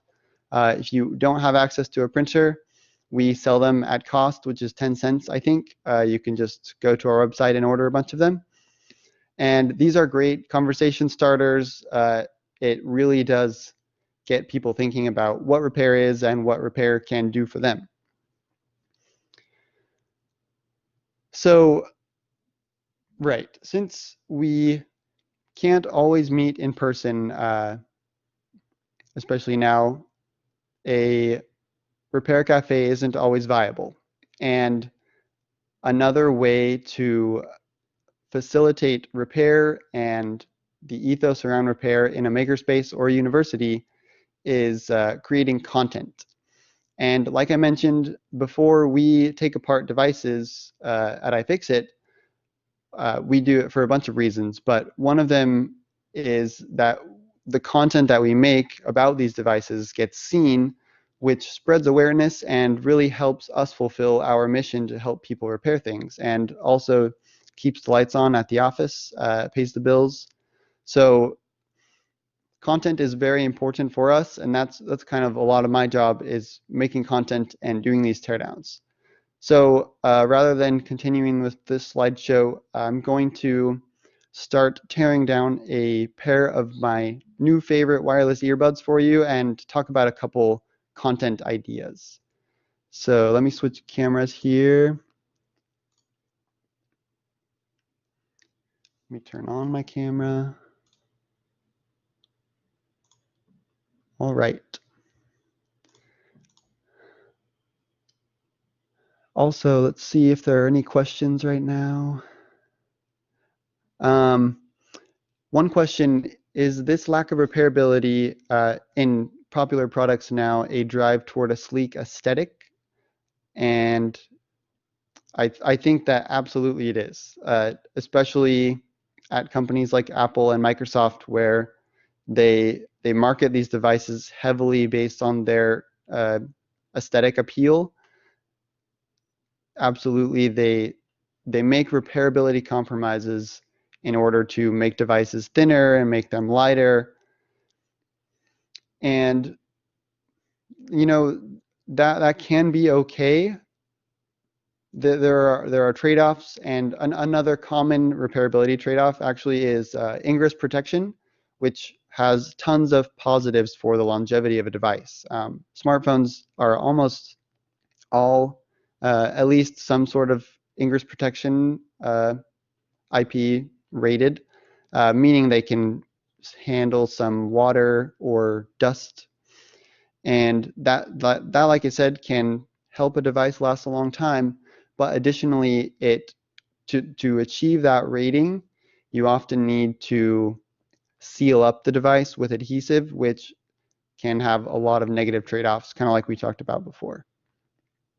All right, let's get to tearing down these buds. These are Samsung's Galaxy Buds Live. I call them the Galaxy Beans, and so does Samsung.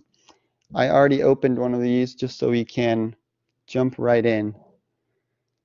And so, as opposed to Apple's AirPods, which you saw earlier, we needed to cut them open with it's an ultrasonic cutter, what we used. And these Galaxy Buds, they just use clips to connect together. So all you need to do is apply a little pressure, put an opening pick in, and then they open right up. And once you are inside, you can see right away there's no adhesive. Everything here is kind of, I mean, I guess there's a little bit of adhesive, but everything here is held in place with clips. And the cables that they used inside are just regular ribbon cables. You can disconnect just like that. And I'm going to keep disassembling, but start talking about content. So the first content idea that I have for makerspaces is to not ignore social media. I think it's pretty cliche at this point in 2020 for every single thing to have its own social media page. But social media is a wonderful way to get your content out there and share a message, whether that's making or repair or any other kind of message that you want to share. And in particular, I am a very big fan of YouTube, which is in some ways a social media platform, but it's a video platform. And we make videos on YouTube often. And YouTube is a great community for making and repair, in part because most of the audience on YouTube is looking for a story, and that the story is really easy to tell through something being made or something being torn down in our case. But there are millions of videos on YouTube with millions of views that are just somebody quietly making something, and people really love to watch the process of something being made. So don't take it, or do take advantage of social media and YouTube and try to make as much entertaining content that you can that really tells a story.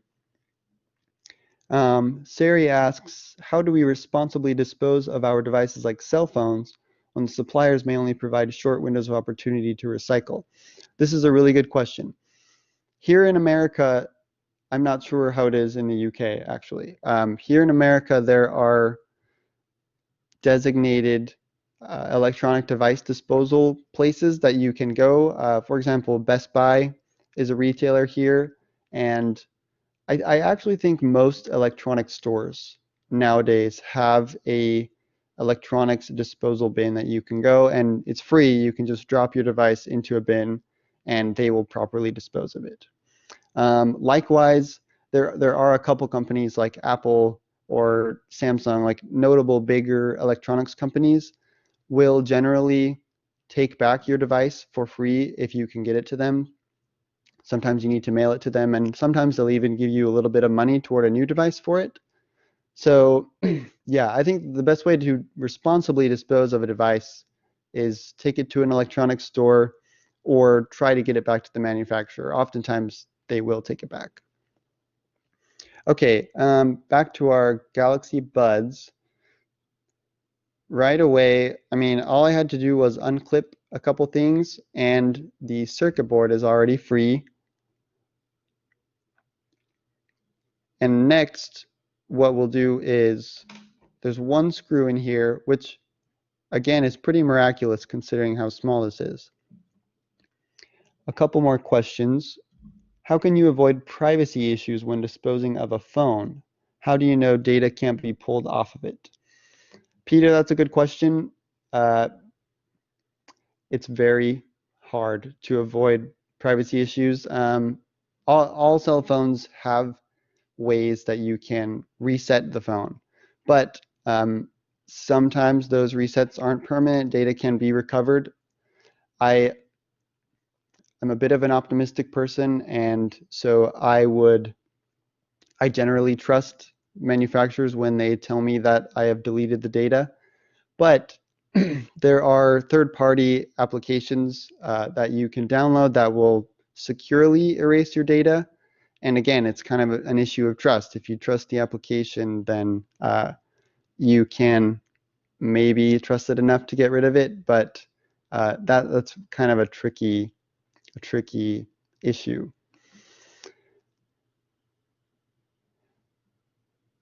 Okay, getting back to our bud here, and also getting back to content. Another thing about content is the quality of the content really does matter. We spend quite a bit of money here at iFixit on camera gear and training our employees to adequately use camera gear, because people are more likely to engage with content when it is well made, and especially on YouTube, creators are getting better and better at making their content look amazing on a low budget. And that's kind of the great thing about 2020, is you can really make stellar quality content with just a smartphone, or, you know, yeah, really a smartphone is all you need, maybe a couple lights to tell a story, and that can happen on social media or YouTube. And I guess just don't be afraid to invest a little bit in the quality of your content, and I think that can help a lot with engagement. So we've removed one of these other plastic frames, and you can see underneath that frame is the speaker driver, which we can lift up, and the rechargeable lithium-ion button cell battery, which again, you can see here there are little adhesive patches, but those separate fairly easy. It does not take a lot of effort to just kind of pop it out. And that's it. You, at this point, have spent maybe 5 minutes taking apart the device, and you can already replace the battery, which again is amazing given the small form factor of this device. And next, I mean, beyond this point, we basically just have one more plastic shield, and under that there are a couple microphones. We don't need to go too in depth here. I want to make sure we have enough time at the end for questions for all of our speakers, not just for me. Lastly, content. Like I mentioned earlier, don't be afraid, or I didn't mention this yet. Don't be afraid to show failure when you are telling a story about something being created or made. one of my favorite creators on YouTube is Simone Giertz, and her videos are often just her making something, but she always shows when something goes wrong, and it always makes for extremely engaging content. She'll mess up and then explain exactly what went wrong, and then show her creative thinking process for how to get around that. And that content is engaging and will always be engaging. So don't be afraid when you're making content, particularly about creating something, making something in a makerspace. Don't be afraid to really lean into those mistakes and show the creative process, because that is really core to the ideas of repair and the ideas of making mistakes and creative thinking to get around problems like that. So yes, let's go back to my slideshow real quick.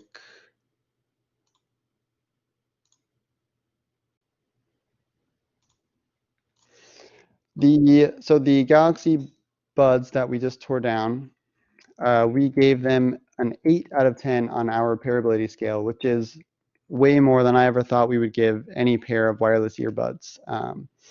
And I think this really goes to show how hopeful the future is if we can spread the repair culture and the maker culture as wide as we can, far as we can. The next generation of engineers in 2030, they will be engineering these products with these ideas in mind, which will lead to more innovation and hopefully longer lasting products that are less likely to end up in a landfill after one owner or a few years. And that's it for me. We can go to Q&A now, I think, for me or anyone. And yeah, thank you very much. Thanks, Taylor. That was absolutely fantastic and really fascinating to watch the live teardown, especially after my pretty failed attempts at trying to replace a screen on a phone. That's the one time I tried to repair a phone and the new screen was cracked within about 2 minutes of me trying to get it in. Oh, no. You'll have to show me how to do it better sometime. Absolutely. But yeah, thank you. That's really great. And so yeah, we'll open up the floor. So any questions either to Taylor or to Simon or Alison or Richard, just stick it in the chat or switch your mic on and give us a shout out.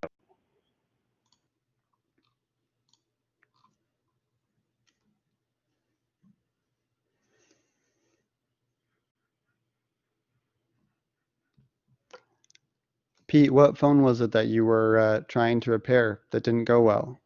Oh, that's a good question. I think it was a Samsung. It wasn't a massively advanced. It was my wife's, and she does have a.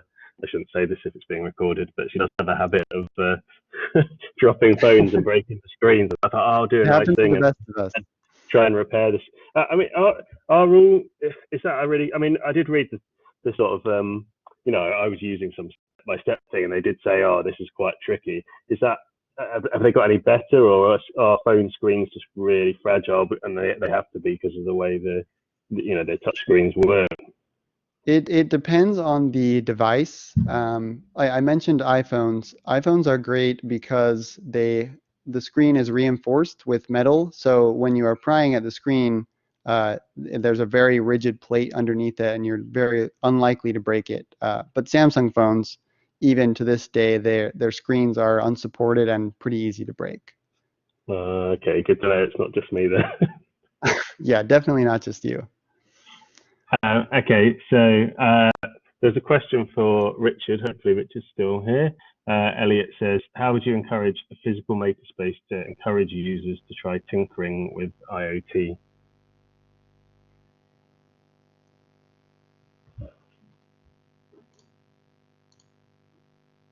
I can see you there, Richard, somewhere. I can't hear you currently. Hi there, can you hear me now?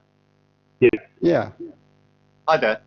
Thanks, Elliot. And what do you mean exactly? Do you mean if it wasn't a remote experience, how might we encourage tinkering? Because I think basically very much following on from Alison really, and the makers that we work with, that really do feel that kind of tinkering is really the key to it, really. And it's just kind of, you know, encouraging that kind of fun, playful type of atmosphere into learning, and, you know, and you take risks and have a tinker and see what happens, and don't worry about any kind of fear of failure. Excellent. Okay, Kerry says, how does Taylor plan to get his repair manifesto taken up further at a policy level? So, Sari, there are a lot of people much smarter than me who work at iFixit, who we actually have a legal team and people who lobby to get the legislation passed, and we introduce it in as many states as we can here in the United States, because there's actually precedent. There is a similar right to repair bill that was passed in Massachusetts, but it was only for automobiles. It was for cars. And since companies want to manufacture as few SKUs as they can, they end up just they follow that one rule for Massachusetts, but in the entire United States. So we introduced the legislation in as many states as we can, and we've actually come close in a couple places. But yeah, there are a lot of people a lot smarter than me working to get that done. Great, thanks.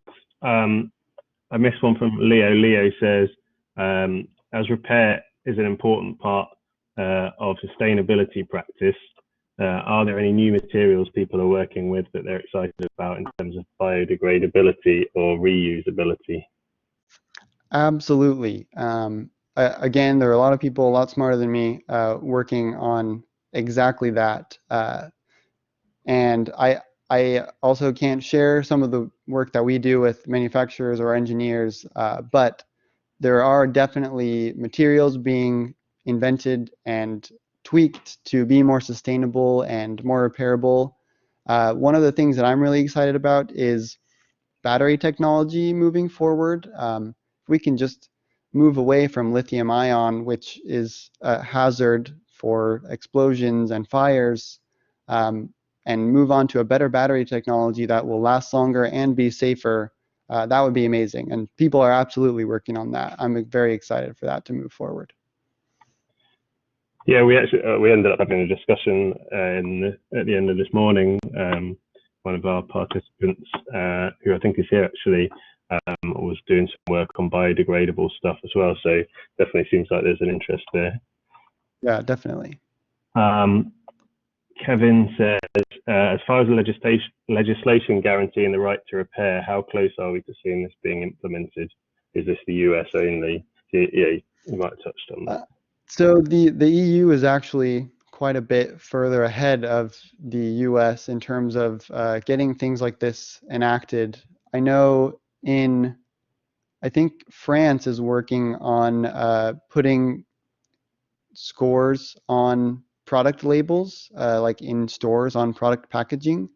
And there are a couple other green initiatives that are happening in the UK and Europe that are considerably more advanced than even the right to repair that we're trying to introduce here. So it's a great place to be over there. I'm very envious of you. It's a shame we're leaving the EU. Yeah, it is. Or whatever we are. Trevor says with iPhones and Android, they tend to be linked to an account. So even if you factory reset them, you've still got another hurdle. There are ways around so that you can reuse them. That's definitely. Oh, is he asking if there are ways around that? Yeah. That is tough. I mean, it's really out of anyone's control except for the manufacturers, how they keep and use that data. And again, you can trust them maybe, but really there's no concrete way to know for sure what they are going to do with the data they're collecting. The best thing you can do is buy from companies whose ethos about data align with your own. Apple claims to do a lot of privacy engineering, and they claim to not do things with your data. Again, that's hard to verify on some levels, but if you can buy from companies who care about your privacy, that can make a change, and at least you'll know you're getting a good product. Great.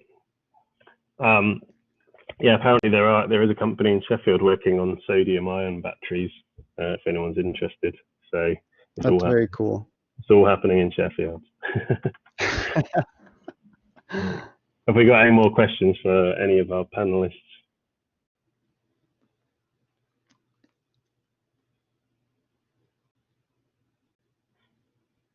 Thanks. Yeah, there's lots of good recommendations there. There's a couple of articles that and websites that Adam and others have posted. If you take a look at the chat, you should be able to find some stuff about right to repair and data privacy and so on.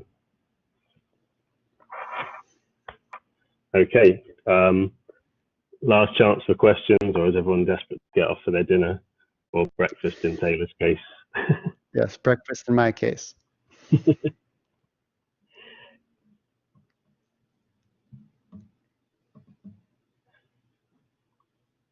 Okay. Again, you can contact any of the speakers afterwards, and Taylor's. I'm not sure if we got your email address somewhere or some way to contact you. Taylor. I'll put it in the chat. Yeah, that'd be great. But yeah, it was a really interesting session. Thank you. Yeah, we're definitely looking to do some more inspiring content this semester. So yeah, it's given us lots to kind of think about there.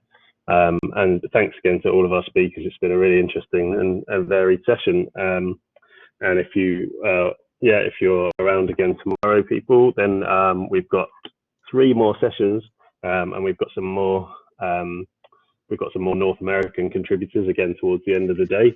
So it'd be really fantastic to hear from all of those. If you have a look on the agenda, you can see what we've got going on. So we've got a knowledge exchange session first thing. There is I did post a link to it. Ryan, if you're still here, do you want to repost that link in the chat? Just if you've got any questions that you want to sort of talk about in the knowledge exchange bit, you can fill out the little form just so that we've got some topics to cover. And then we've got a session on making within the curriculum. So we've got a few different presentations there, and we've got a keynote from Dale Doherty from Make Projects, from Lauren Baldassar from engineering.com, and Dr. Matthew Wettergreen from Rice University. And that's going to be a really interesting talk about this Make Projects initiative that they have all been collaborating on, and I'm really interested to hear about that, and also hopefully to be using it this semester.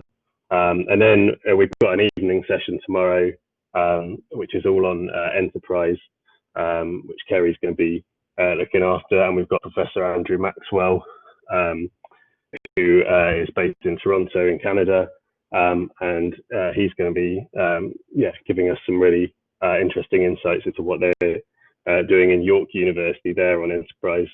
So please do come and join us for those, and as I say, stick your ideas in the forms if we manage to get that into. Yeah, Ryan's put the link in there now, so I'll try and email it out to all participants this evening as well. So thanks for all your time, everyone, and we will hopefully see you tomorrow. Again, feel free to hang around and chat. You won't get thrown out.